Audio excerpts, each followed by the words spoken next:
there, BCSC teachers, and welcome back to the eLearning Help YouTube channel. So in this instructional tip, in this tutorial, our eLearning tip for this particular one is brain breaks. Brain breaks, if you haven't heard of them before, used them before, they are short, energizing bursts of activity, or they can be something that's actually soothing or calming that are intended to boost blood flow, send oxygen to the brain, and help students better retain information. So they're really important to include on any learning day, but especially on e-learning days when we are doing virtual learning and students are spending a lot of time in front of their device, and they might need some structured support on how to break up that day.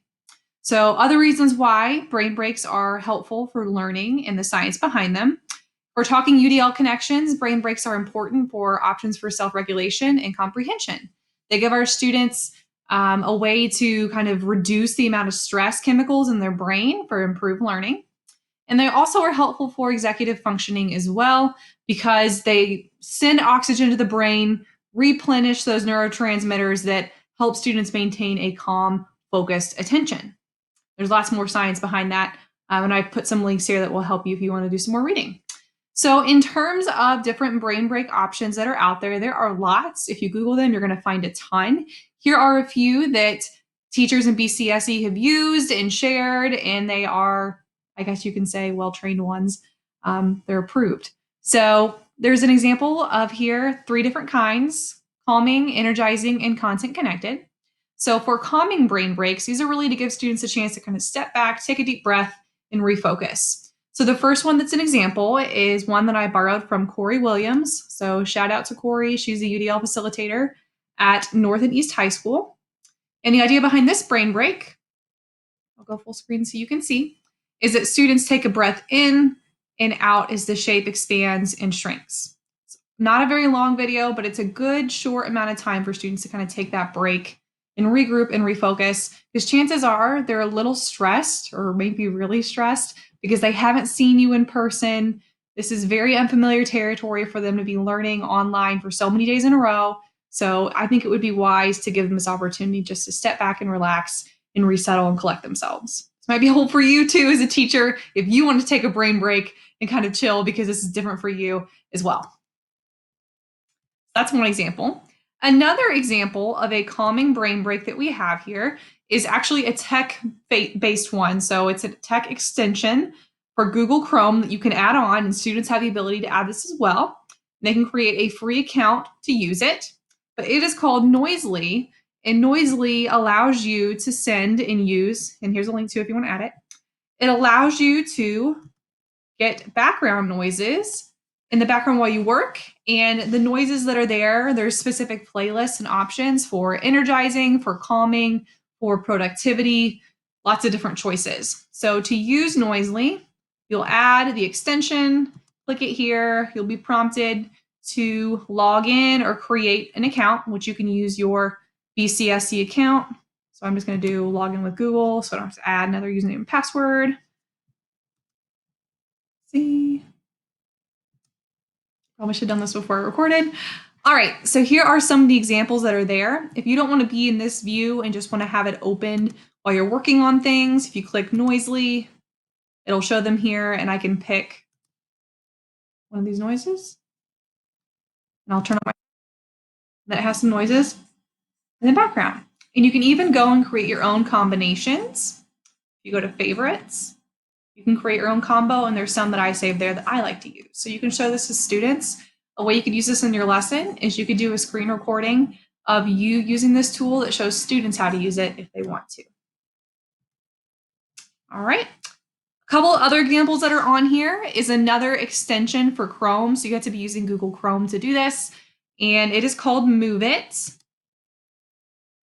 And if you add Move It, it'll be across the top here, and you can also rearrange these if you want, but Move It is here. I can turn it on, and then I can set the timer. So every 5 minutes I want a reminder, it will tell me and it will give me an activity to do. So some of them are stand up and do jumping jacks. Others are go down and lay on your back and take a deep breath. Other ones include going and playing a game with a friend. It's fun activities to get you up and moving And you can set a timer so you have that built-in reminder to do a brain break. All right. Other examples that are on here is another, this one is not a tech example, but the video I have here is linked, and it is a cross-body brain break, so it activates different parts of your brain. And this particular one is from a high school teacher who uses these with his students. He's a math teacher. And if you go to the video and you watch it, you'll see a collection of all his other brain breaks too, if you want to borrow some of his ideas, because we're doing brain breaks probably several times on eLearning days. But the whole idea behind the blink one is that you blink with one eye and then wink with the other. Wow, I already messed it up. I'm really terrible at it. So it's kind of a mind twist. Your students really have to focus on that. So that could be one that you challenge them to do and make it a little bit more competitive and fun. Other examples here, Quick Draw is another tech-based one. It uses artificial intelligence. It gives you something to draw, and I have 20 seconds to draw that and see if the computer can guess what I'm drawing. Yeah. See, you guessed it already. I guess I did pretty good. Usually I don't. So there's an example there. Other examples that are on here that are content connected, so it can be related to what you've been teaching students, is air drawing. So you can give students a vocab word or two and they can pick from a list, and they can try to draw what that word means with their fingers. So maybe if I'm a science teacher and we're studying parts of a cell, I could have students draw that part of the cell with their hand. So kind of a fun one to do. The last one that's here is a collection of fun little brain boost tech tools for helping students take a break, but also kind of has some fun along the same way. There are lots of them. There are some here that are moving your body to conduct an orchestra. I know Laura Ousley likes that one quite a bit. There's another one on here that is looking at the different elements in the periodic table, and you can move and spin the atoms, which is really cool as well. So there's a little bit of something on here for everyone. And this is a rabbit hole you can spend lots of hours in. So just fair warning if you go down that road. So just some last tips here. Those are examples. If you have more, feel free to share them and I can put them on It's Learning for other teachers to see. And I'd love to hear from you. Other ideas for incorporating brain breaks, just make sure that you give students that reminder on taking a brain break, because they're going to be in front of their device quite a bit. You can schedule it as a part of your lesson instruction. Say, work on this task, then stand up, walk around your house, then come back. You can model brain breaks for students. Maybe in your video instructions, you model how to do one of the different brain break activities here, or one that you like to do in class with your students. And you can encourage students to do brain breaks with their family. So if they have siblings at home that are also working on e-learning assignments, you can take that brain break together.